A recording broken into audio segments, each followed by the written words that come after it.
Oui. Allons un peu plus loin dans l'argumentation.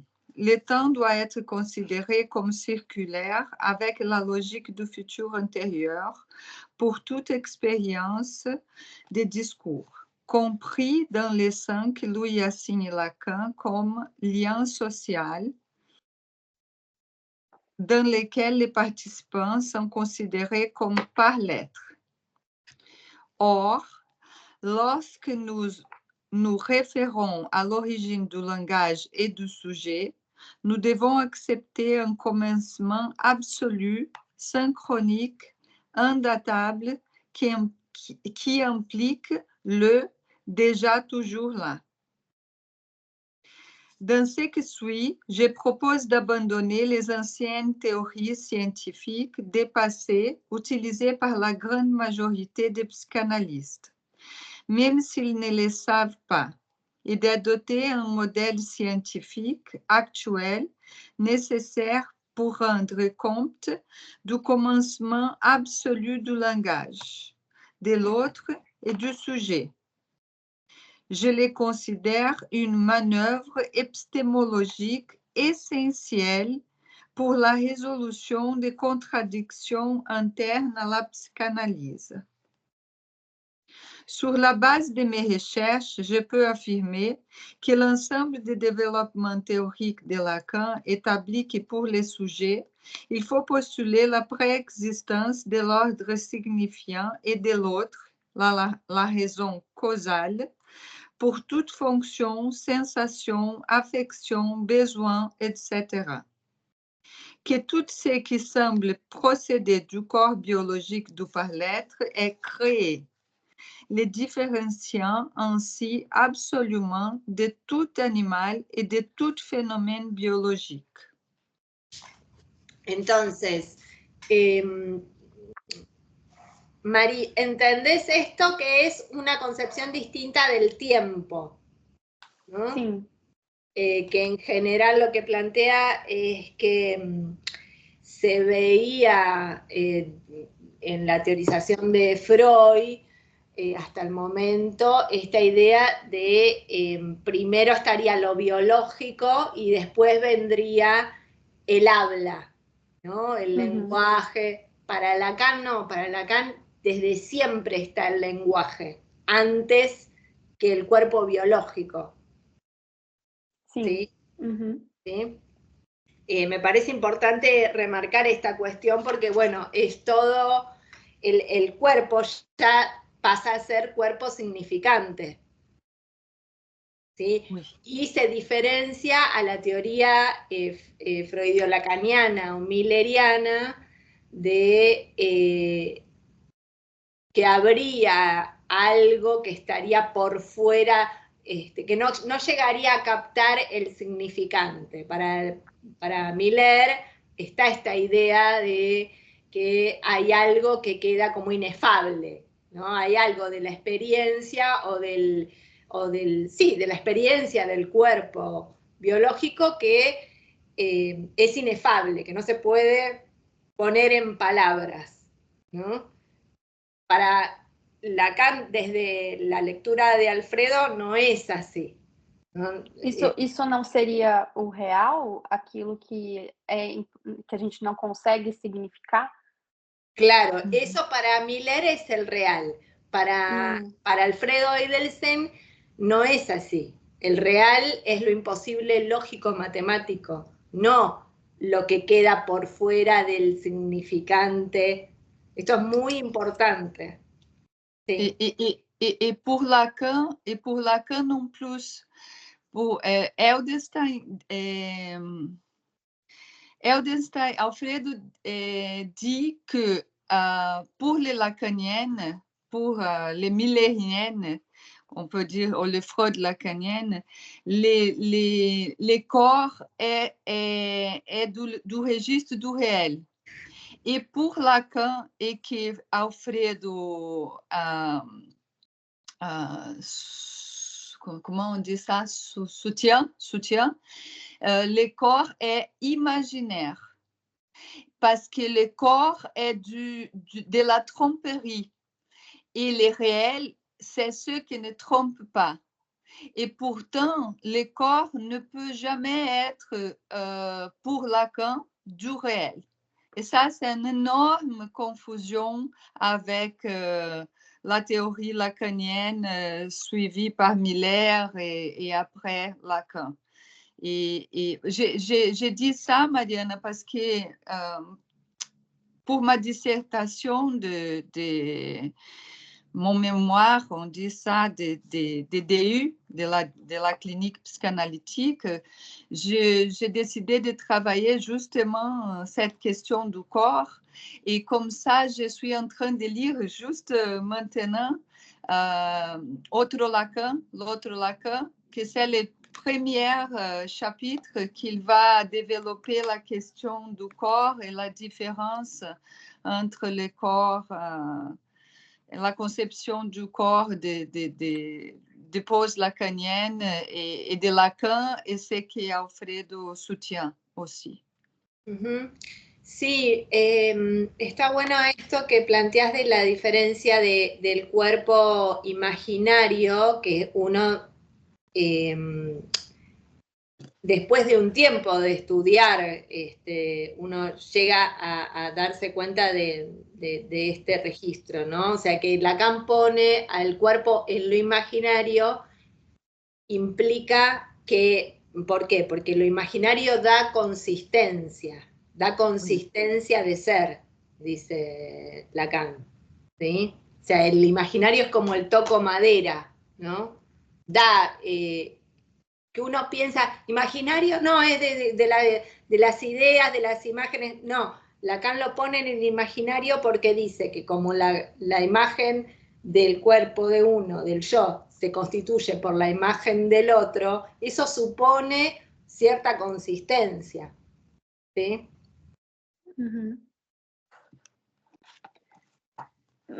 Mas aí, pero es imaginaria. por exemplo, quand il dit au final du paragraphe que tout qui se semble procéder du corps biologique du par-l'être est créé. Oui. Les différenciants aussi absolument de tout animal. Est-ce qu'il y a un rapport avec, comment ça se dit, psychosomático? Non, rien à voir. Il y a un rapport, oui, parce qu'on peut travailler les psychosomatiques par rapport au imaginaire du corps, oui.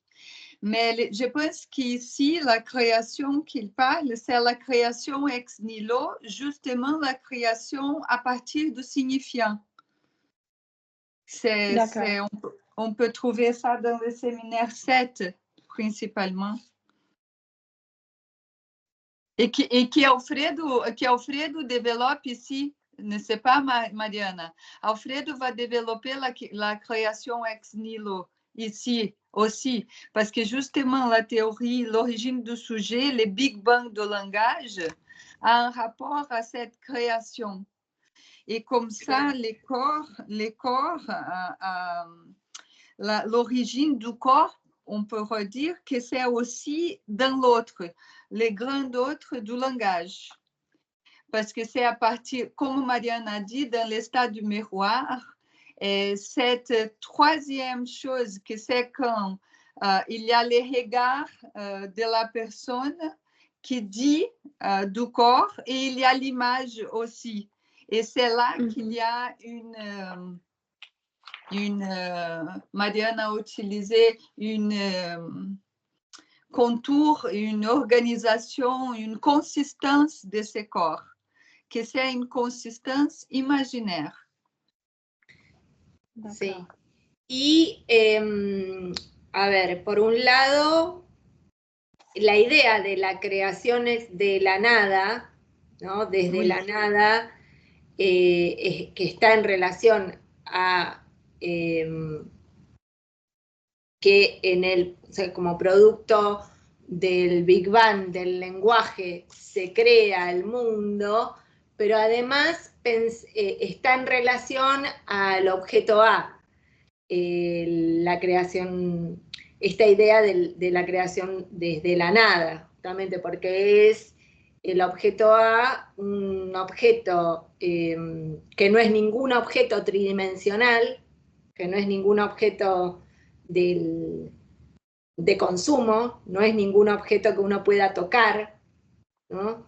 Sino que es la posibilidad del valor para cada uno que pueda tener una persona o un objeto cualquiera también.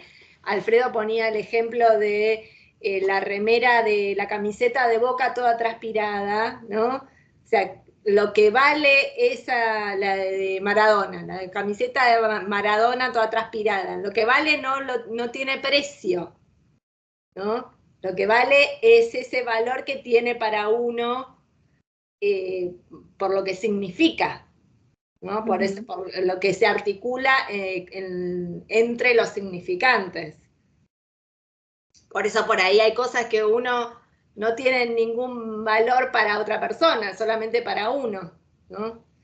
Y eso está en relación al objeto A, ¿no? Porque tiene esta relación de ser nada para el otro, pero para uno puede ser mucho, ¿no?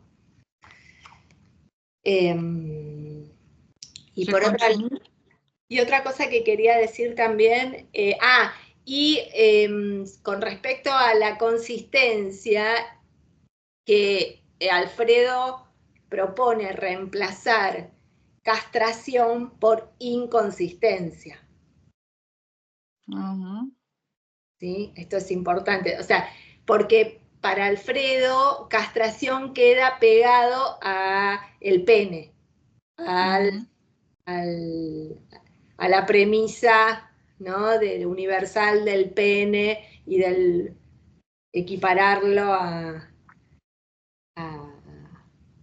¿no? a esta idea de que podría ser castrado, cortado, y él propone inconsistencia porque quitaría esa idea de quedar relacionado con el pene, ¿se entiende?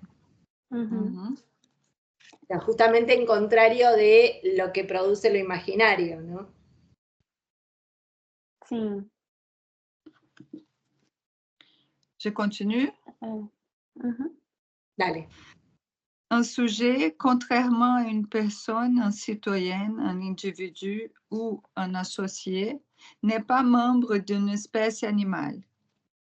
Par conséquent, la position que je présente ici rejette l'assimilation du sujet de Lacan à toute considération d'un animal parlant. Et la note, c'est bien que Lacan lui-même, à certaines occasions, utilise à la fois l'expression être parlant et animal parlant. Sinon, il faudrait accepter qu'avec les sujets, il en serait de même qu'avec certains animaux, comme c'est le cas avec un chien domestiqué dont l'instinct premier et interne est soumis à un conditionnement second et externe, l'altérant dans une large mesure.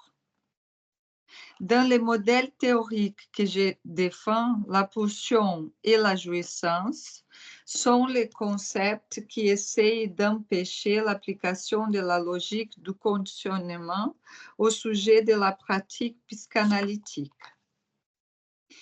Ce que l'on entend généralement comme une considération de la vie dans la culture est que les hommes et les femmes naissent avec des pulsions naturelles, conditionnées par la vie dans la culture et la société, et que de ces processus découle un malaise résiduel, le malaise dans la culture. La seule différence, mais une différence de degré seulement, serait que le conditionnement de l'homme est beaucoup plus complexe que celui dont souffrent les animaux domestiqués. Il est nécessaire d'argumenter contre ces hypothèses. La position de Lacan est aussi claire que décisive. Il n'y a aucune réalité prédiscursive. Ça, c'est séminaire 20. Claro, que es lo que decíamos recién, ¿no? O sea, no es que hay antes lo fenoménico que pasa, sino que desde el vamos ya hay un discurso que sostiene cómo vemos, ¿no? Cómo pensamos, o sea, qué es lo que ¿no? ¿Se entiende? Sim, a realidade se faz conforme se fala, conforme se cria o discurso. Oui.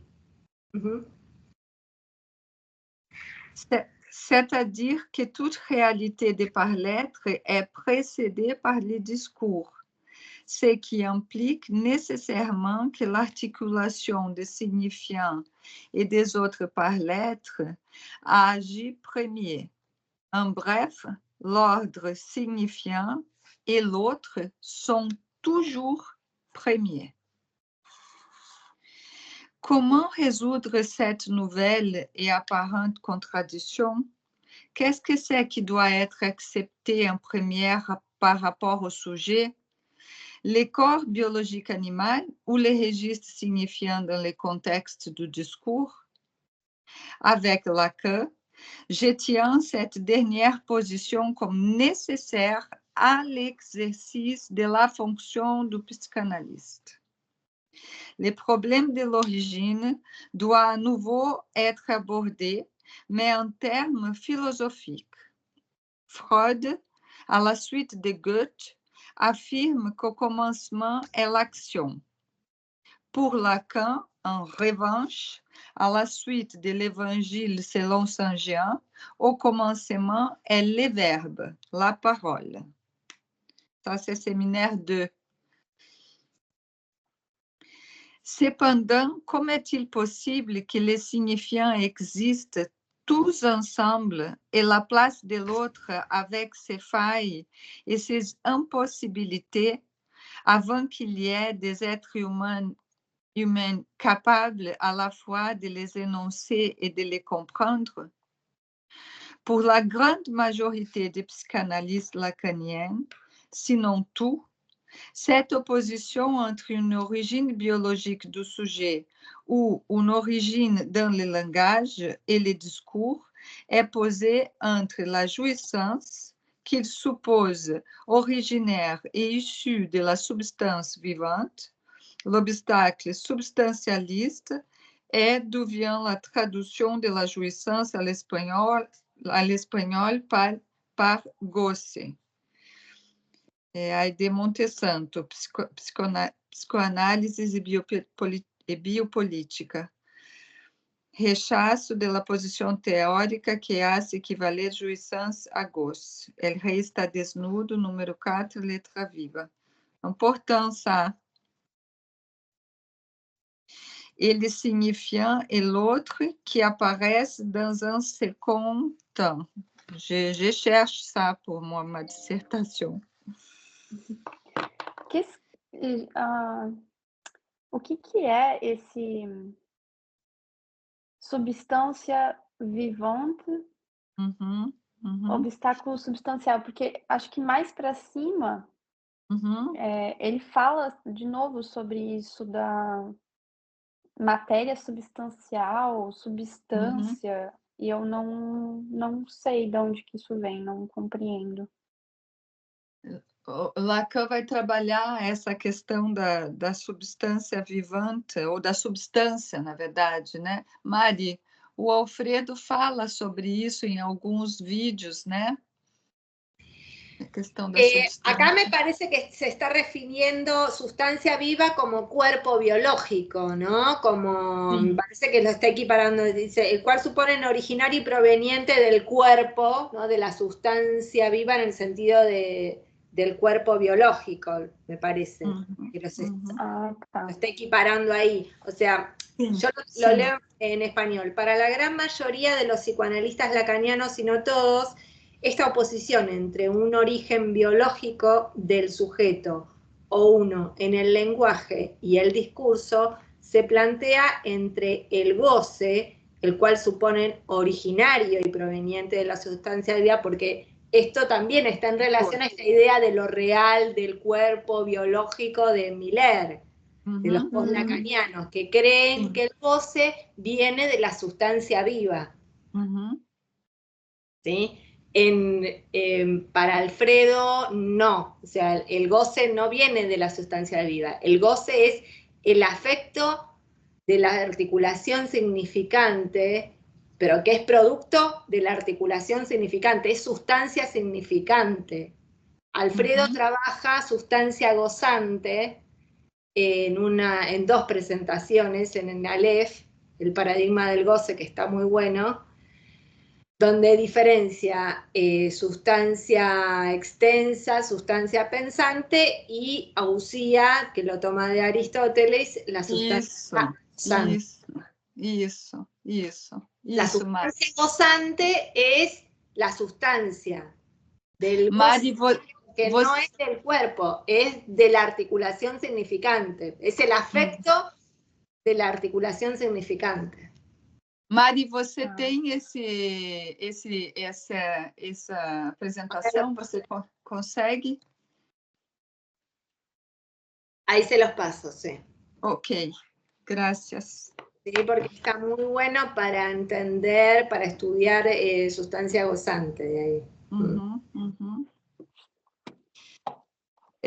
Ceci est surprenant, puisque Lacan établit le contraire. Voilà. Dans son modèle, ce qui est là dès le départ, c'est l'ordre signifiant et l'autre et ses effets. Sujet, vérité, jouissance, manque, objet A, pulsion, etc. Ici, c'est hyper important parce que c'est l'ordre signifiant et l'autre et ses effets. Les sujets, la vérité, la jouissance, manque, objet A, pulsion sont tous effets de l'autre et des signifiants. Ça, c'est vraiment fondamental. Ces disciples affirment qu'il y a d'abord la substance vivante, avec ses jouissances biologiques spécifiques, postulées par eux comme singulières. Et en cela, ils croient que la psychanalyse se distingue des sciences biologiques. Bien que nombreux biologistes soutiennent la même chose, par exemple Dawkins, les gènes égoïstes, que le signifiant va ensuite tenter de piéger dans ses filets en obtenant toujours un succès partiel. ¿Ves esta idea de primero sería la sustancia viva, primero la experiencia, primero lo biológico, ¿no? Y después vendría el lenguaje, el habla, el significante, la palabra, ¿no? O sea, no, para Alfredo Edelstein, o sea, la lectura que él hace de Lacan es que el significante está desde siempre, por eso él tiene esta tesis del Big Bang, ¿no? Porque es... ya desde siempre está ahí, ¿no? Por eso dice que no es que después va a venir el significante, ¿sí? Et pourtant, Lacan postule que la jouissance existe en raison de la préexistence de l'ordre signifiant et de l'autre, étant elle-même un effet saillant de ses existences. Cette question, c'est presque impossible de parler et d'être écouté dans les milieux psychanalytiques millériennes. C'est vraiment dire que la jouissance existe en raison de la préexistence de l'ordre signifiant et de l'autre, et il n'écoute pas. Tu veux continuer, Marie? Oui, je peux continuer. Subversion du sujet et dialectique du désir dans l'inconscient freudien est l'article dans lequel Lacan, à mon avis, développe les plus sa conception de la jouissance, nouvelle pour la psychanalyse. Et il déclare, en se référant à racine carrée des moins 1, oui. C'est ce qui manque au sujet pour ses pensées épuisées par son cogito, à savoir ce qu'il est d'impensable. Mais d'où provient ce être qui apparaît en quelque sorte en défaut dans la mer des noms propres? Nous ne pouvons le demander à ces sujets en tant que « je ». Pour le savoir, il lui manque tout, puisque si ces sujets, moi, j'étais mort, nous l'avons dit, il ne le serait pas. Qu'il ne me sait donc pas vivant. Comment donc me le prouverais-je? Car je puis à la rigueur prouver à l'autre qu'il existe. Non bien sûr avec les preuves de l'existence de Dieu, dont les siècles les tuent, mais en l'aimant, solution apportée par le Kering chrétien. Claro, existe porque lo amo, ¿no? Dios existe porque yo lo amo. C'est ou reste une solution trop précaire pour que nous soyons même à y fonder un détour pour ce qui est notre problème, à savoir que suis-je? Je suis à la place de ces vorifères que l'univers est un défaut dans la pureté du non-être. Et ceci, non pas sans raison, car à s'égarder, cette place fait languir l'être lui-même. Elle s'appelle la jouissance, et celle dont le défaut rendrait vain l'univers. Bueno, Ça, esto es muy du sujet. Esta cita es re difícil. Básicamente,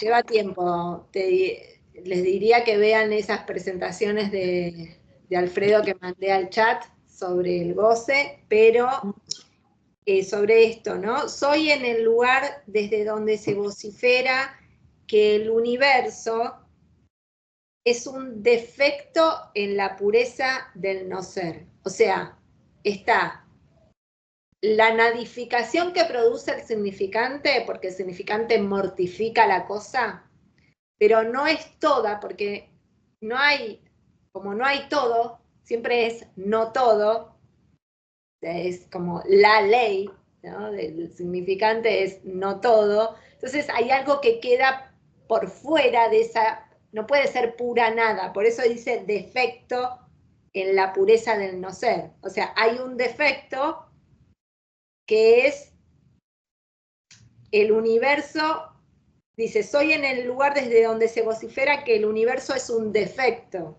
¿se entiende? O sea, no es solamente nada, sino que hay un defecto de esa pura nada que es, digamos, lo que se dice que yo soy, pero por lo que se dice que yo soy para el otro, porque yo soy para el otro una falta, ¿no? Porque si yo faltaría, el otro me sentiría como pérdida, ¿se entiende? O sea, es toda una vuelta compleja, por eso está en relación al afecto, el goce, ¿sí? O sea, porque es algo, bueno, que no se puede medir, no se puede decir cuánto vale, ¿no? Es invaluable una persona o un objeto que puede tener valor agalmático, ¿no? O sea, porque está en relación a lo afectivo. ¿Se entiende? Bueno, algo así, sí, lleva tiempo, va a llevar tiempo, pero bueno, para decir un poquito sobre esta parte que es compleja. Sí. El universo es un defecto en la pureza del no ser.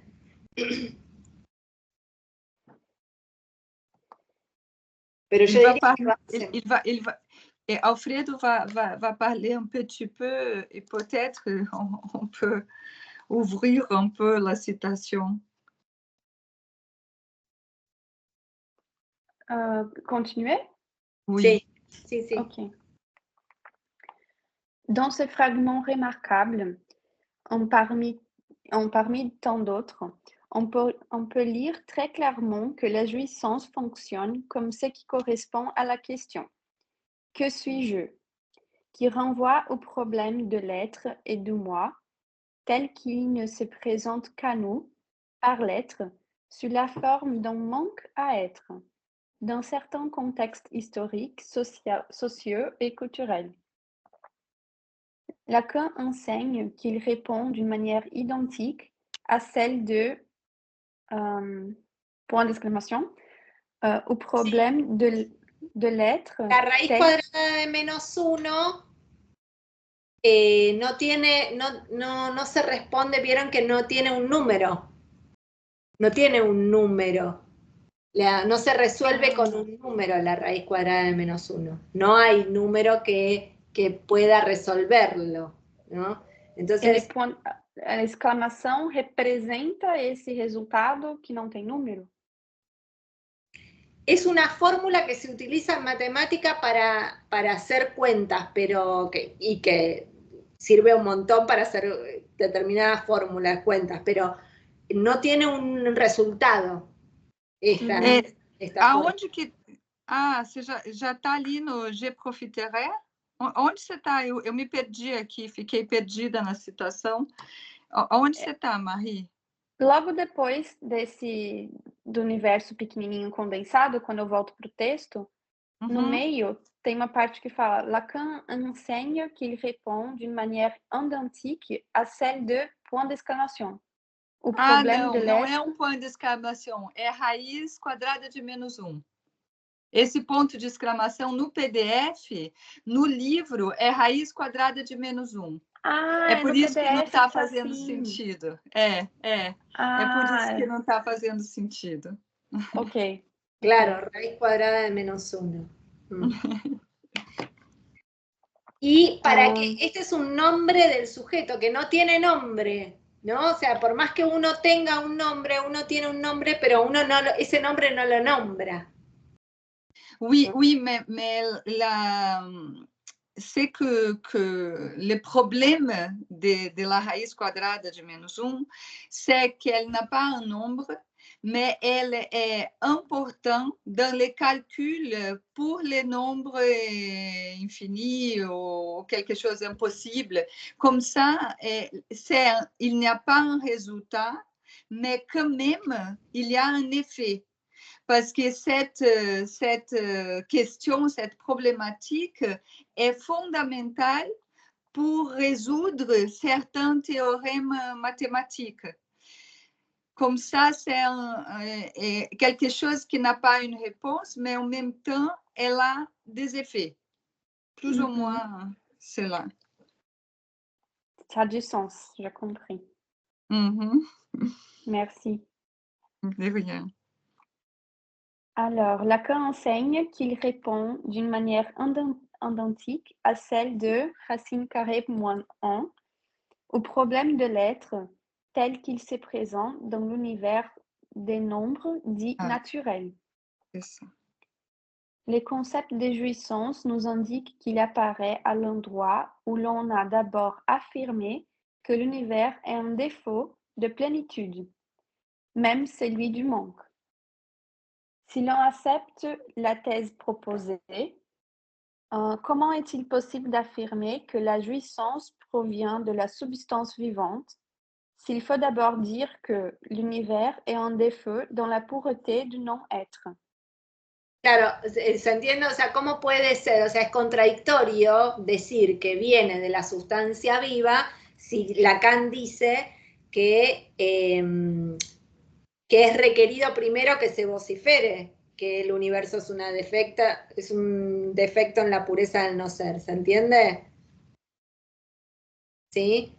Alfredo dice que es contradictorio que se piense que viene de la sustancia viva si necesitamos primero que se vocifere que el universo es un defecto en la pureza del no ser. No importa lo que diga. Lo que dice es que lo que primero hace falta es que se vocifere eso, ¿no? O sea, que primero se diga, por eso también hay otra cita que es, ¿cómo era?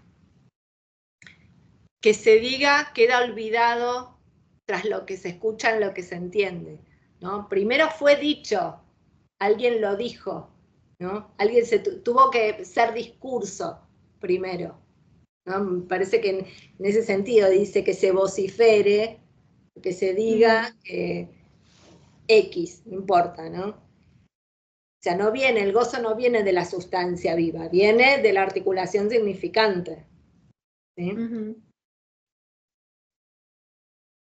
Je profiterai d'être passé, en suivant Lacan, par la question impliquée par racine carré moins 1, pour soutenir le même problème, mais dans le domaine des nombres. En ce qui concerne les nombres naturels, la question que je pose s'exprime de la manière suivante. Le 1 n'est pas apparu premier, puis le 2 et ainsi de suite. Mais selon l'écriture, si par exemple elle est quaternaire, oui, alors les 4 éléments sont apparus ensemble, tous, les 1, les 2, les 3 et beaucoup, tout comme un système de numération quaternaire pourrait fonctionner. On ne peut donc pas non plus, comme on l'a déjà dit, admettre qu'il s'agit de S1 d'abord et de S2 ensuite. Les indices 1 et 2 sont pris pour la même raison que celle évoquée ici. Franz Rauschenbach, le principal représentant de ce qu'on appelle la philosophie scientifique, l'exprime ainsi. Nous sommes ici confrontés à un développement qui manifeste l'indépendance relative d'un formalisme mathématique.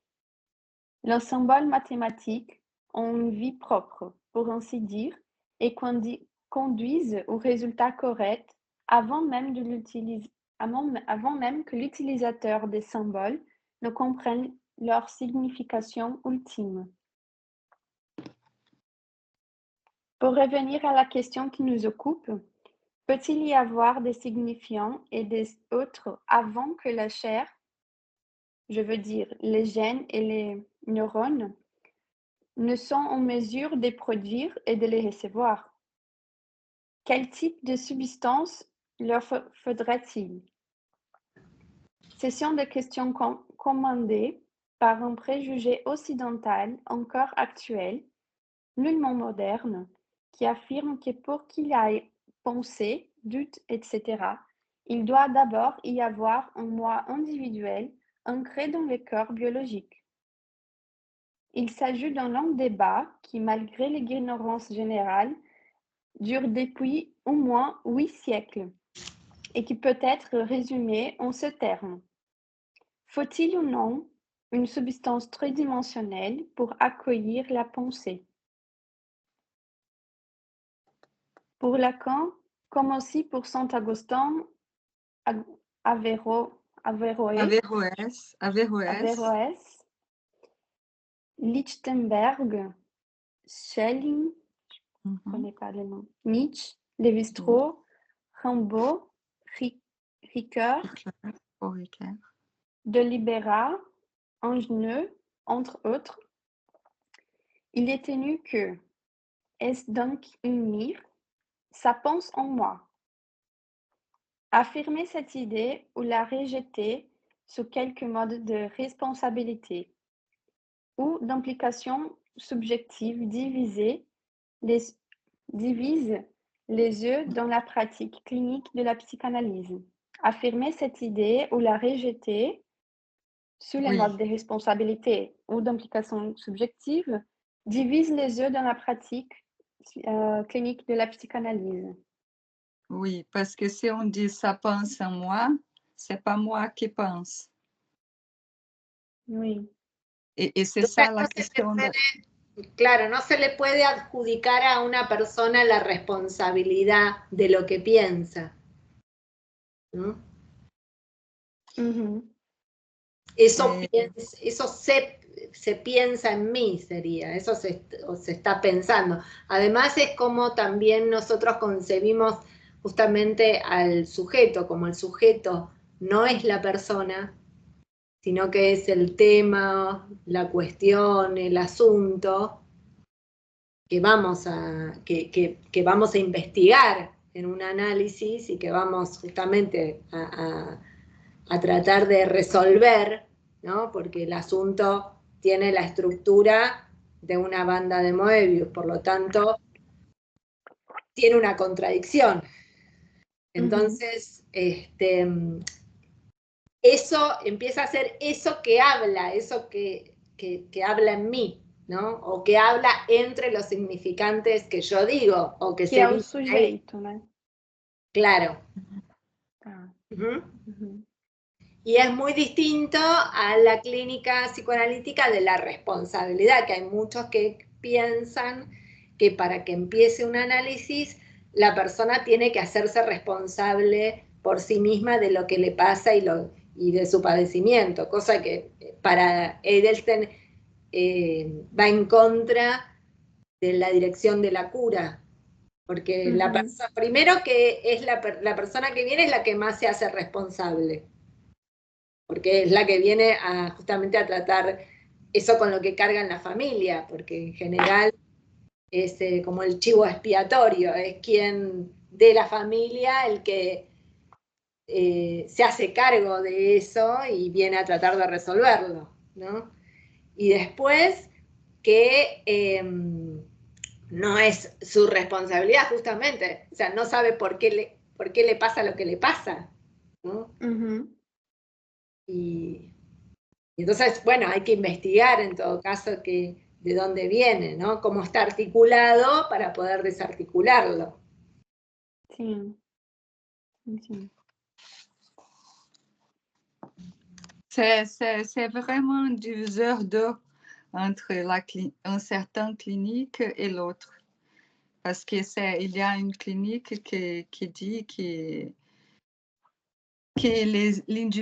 l'individu, parce que c'est pas les sujets, mais il y a une confusion entre sujet et l'individu, est responsable et que là, c'est vraiment... C'est bien d'accord avec le discours néolibéral, on peut dire ça, parce que c'est le discours qui dit que c'est à vous de choisir, de tout. Comme si c'était possible même de changer notre écriture. Basta querer, né? Aquela Oui, ideia bem... c'est ça. Basta Bem... querer que você faz diferente, ou como se não fosse estrutural, né? Você pode deslocar para outra coisa, mas sempre vai estar dentro de uma lógica do sujeito, né? Claro.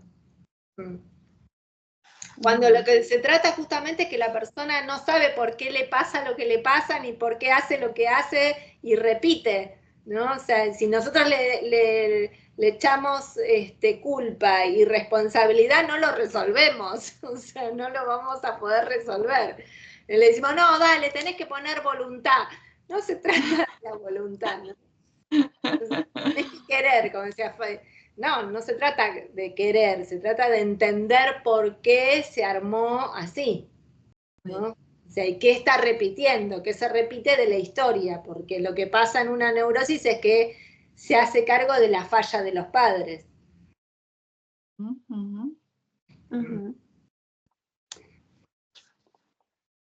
Je continue. D'accord. Pour Freud, il y a toujours quelqu'un qui pense. Et l'appartenance au champ de la psychanalyse dépend de la reconnaissance de la responsabilité morale individuelle des pensées inconscientes. Pour lui, en définitive, chacun est responsable de ce qu'il pense ou fait. Lacan, au contraire, propose que ça pense tout seul. Et c'est là qui réside la conception de l'inconscient. Le sujet, donc, on ne lui parle pas, ça parle de lui. Le postulat « ça pense seul » exclut la possibilité logique de de plagiat, puisque personne est le propriétaire d'une pensée.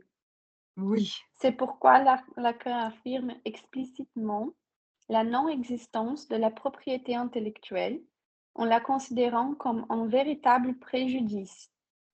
Les pensées sont pensées par le ça, un terme qui indique la transformation de I de Freud en une instance non individuelle. Claro, eso no es Important, je individual. n'avais jamais pensé à ça. Le Oui. id de Freud, il est individuel. Et le ça de Lacan, c'est de l'ex-structure? Oui, mais l'id de Freud é uma instância não individual, porque seria, né, acho que é o equivalente ao super-eu, não é? Ah, não, o id, né, é o sa, O id. é o sa do Lacan, né? En Freud es la sede de las pulsiones, el ello es la sede de las pulsiones. En Lacan, el eso es en inmixción de otredad. Es el sujeto eso que habla en mí, que es la cuestión que nosotros vamos a investigar, es en inmixción de otredad, es la relación con el otro. Mas tem a ver, Marie, com uma questão da ideologia, do discurso. Por isso essa questão da questão do plagiado, né? De que nunca uma ideia é completamente sua, né? Aí tem toda a relação do Lacan lá com Foucault e o começo da questão dos discursos, do que é o autor, né? E é isso que é interessante, que o Alfredo dá referência aqui, bem precisa, da onde ele fala sobre isso, né? Porque como é que você... E isso é muito comum no discurso dos nossos analisantes, né? Eu penso isso, eu tenho às vezes que eu estou perguntando para as analisantes assim, tipo, mas você que está, né, vem de você, vem da onde isso, né? Porque eu que criei, né? E a gente não cria nada, na verdade, né? A gente pode juntar isso de alguma forma, o que Lacan fez, o que Freud fez, mas não existe essa propriedade, né? Porque é o que já está. Essa propriedade intelectual. Tem uma que eu escuto bastante, que é tudo coisa da minha cabeça, tipo, como se tivesse sido uma criação única e individual da pessoa no mundo interno dela, mas é óbvio que existe na linguagem, na relação com o outro, toda uma construção disso que é só da cabeça dela, né? Y una historia, claro, una historia de los vínculos, alguien que te dijo algo una vez, ¿no? O sea, en realidad, una historia, todo tiene, la otra vez decía Alfredo, todo tiene una historia en realidad, ¿no? Que uno, y no la busca, puede ser como azaroso, pero, o desde la nada, ¿no? Pero si uno empieza a preguntarse, encuentra las relaciones, las articulaciones significantes, ¿no? Sim. É muito bom isso aqui mesmo.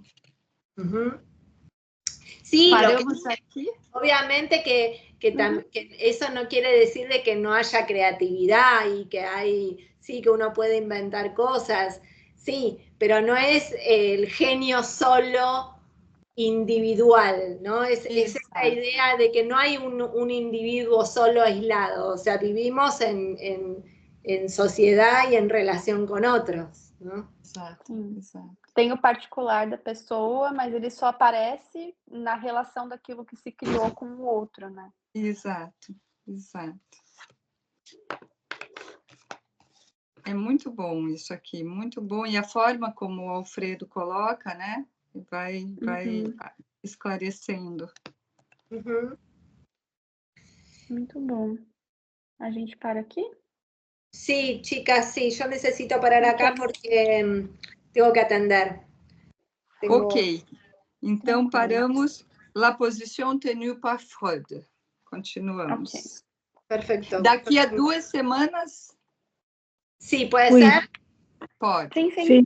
Combinado. Bueno, muito obrigada. Gracias.